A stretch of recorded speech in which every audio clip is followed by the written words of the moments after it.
After years of rent prices climbing sky high, Calgary just saw one of the steepest rent drops in Canada, almost 8% in just 12 months. Sounds like relief, right?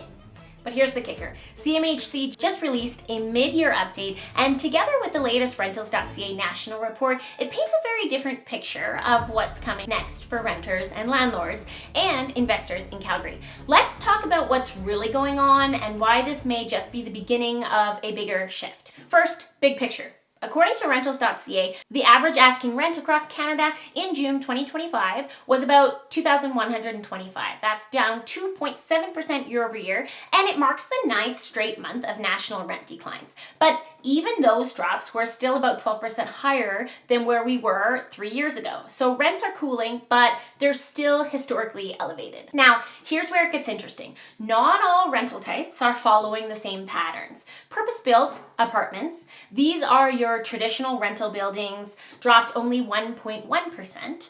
Condos listed for rent, typically owned by investors, fell 4.9%.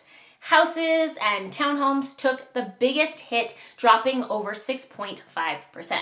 So what's going on here? A few different things are driving this. First, interest rates are holding steady at elevated levels. That's still keeping some would-be buyers in the rental market, but it's also made real estate investors more cautious.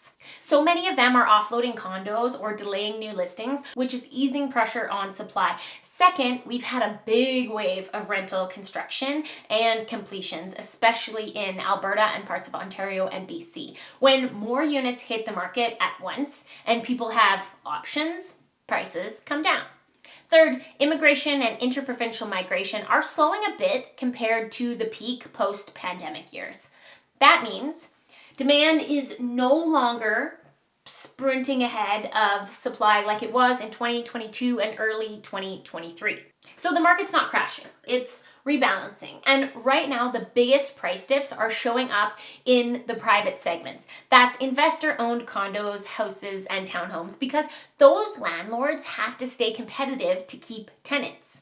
Now, here in Alberta, the average asking rent dropped about 3.1% in the past year, bringing us to around $1,741. But Calgary, the trend's been even sharper. Rents have fallen nearly 8% year over year, landing at about $1,927 on average. That's one of the steepest drops in the country, right up there with Vancouver, which is saying something. So what's causing this oversized correction here? A big part of it is supply. Calgary's seen a surge of new purpose-built rentals come into the market, about 10% growth in supply over the last year alone, which is the biggest jump we've had since the 1990s.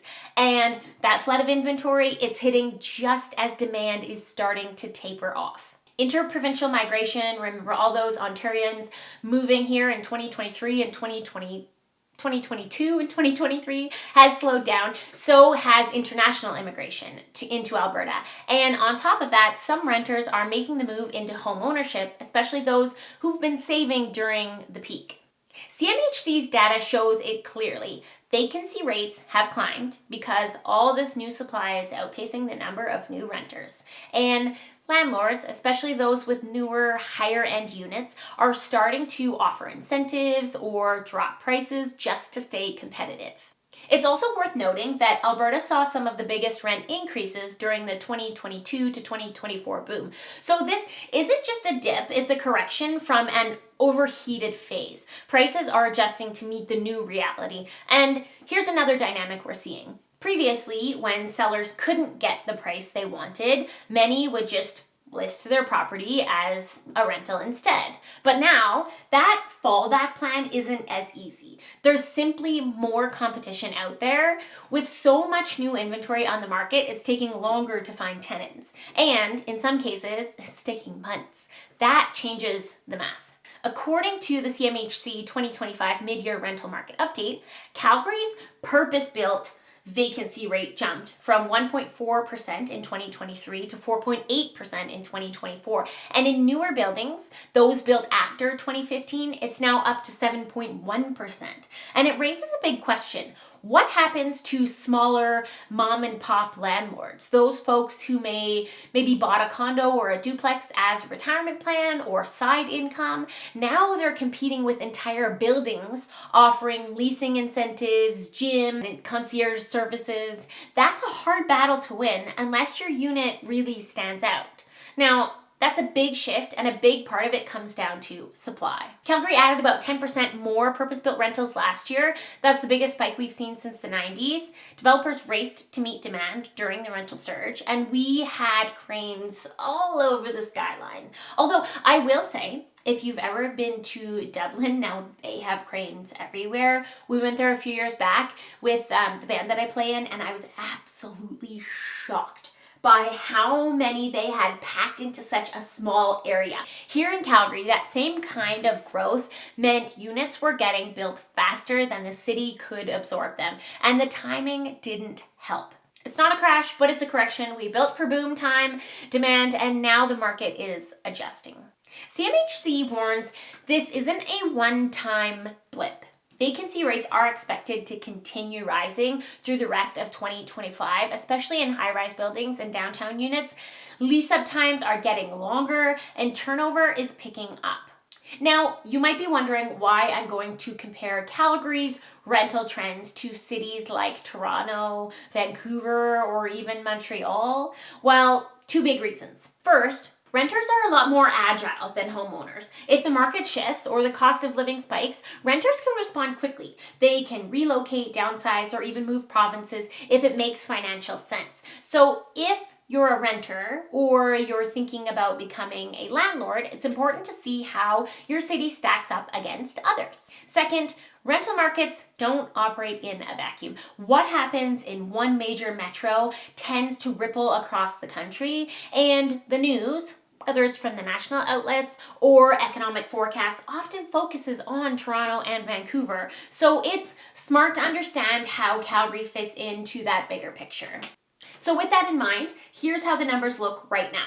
Toronto rents dropped about 4.7%, sitting at around $2,857. Vancouver down a full 7%, still hovering near $2,830. Montreal slight dip 2.3 to around $1,966. Edmonton, the only one with an uptick, rents rose 0.6%, now around $1,573. Calgary down 7.9 with average asking rents of $1,927. So Calgary's sitting right in the middle. We're still more affordable than two of the biggest markets, but the correction is here faster and more pronounced than what we're seeing in most other cities. And again, that comes back to supply, migration patterns, and investor pressure, all of which hits different regions in different ways. So what does this mean for you? If you're a renter, this is your moment. Vacancy is higher, options are better, landlords are dealing with more competition. If you're negotiating a lease, ask for incentives. You've got leverage. If you're a landlord or investor, things have shifted, rent growth has stalled, and you're no longer in a scarcity market. Focus on retention, competitive pricing, or improving your unit to stand out. And if you're thinking of buying, this could be your entry point. With rental rates easing and vacancy rising, more renters are starting to explore home ownership. If you've got any questions about buying real estate, you can book a call with me in the link below. And one more thing for investors to think about. If you bought in 2021 to early 2023, you likely locked in a lower variable or short-term fixed rate. When the mortgage comes up for renewal, your carrying costs might jump significantly, right at the same time rents are flattening. For some, selling might become the only option. Now, just so you know, I'm a licensed realtor, and while I don't help people find rentals, I do share this kind of data to keep you informed. If you're actively looking for a rental right now, I made a quick YouTube short video that walks you through where to start. I'll link it here and in the description below so you can go check that out. If you found any value in my video, please like and subscribe. Thanks for watching, and I'll see you soon.